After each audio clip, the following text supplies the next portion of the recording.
நபி இப்ராஹிம் அலைஹிஸ்ஸலாம் அவர்கள் நெருப்பில் வீசப்பட்ட சமயத்தில் ஹஸ்புனல்லாஹு வ நிஅமல் வக்கீல், அல்லாஹ் போதுமானவன், இந்த பிரச்சனைக்கெல்லாம் அல்லாஹ் போதுமானவன். ஆகாயத்தால் போகின்ற பறவை கூட சுட்டெரிந்து கருகி விழக்கூடிய நெருப்பை மூட்டி அந்த நெருப்புக்கு அருகாமையில் கூட செல்லாமல் இங்கிருந்து தூரத்தில் இருந்து அனுப்புகின்ற ஒரு பொருளால் அவரை தள்ளிவிட முயற்சித்த போதெல்லாம் குல்னா யா நாரு கூனி பர்தன் வ ஸலாமன் அலா இப்ராஹிம், அல்லாஹ் தஆலா நெருப்புக்கு கட்டளை போட்டார். இயற்கைக்கு மாற்றம், விஞ்ஞானத்துக்கு மாற்றம். அன்புக்குரிய சகோதரர்கள், அப்படிதான் அல்லாஹ் தஆலா அவன்ல தவக்குல் வைக்கிற ஆக்களுக்கு அல்லாஹ் கொடுக்கிற பெருமானம் இதான்.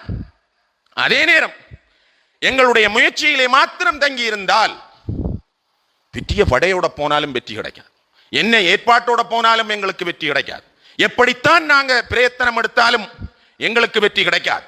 அது அண்மை காலமாக நாங்கள் ஒவ்வொரு மாற்றத்திலும் பார்த்து வருகின்றோம்.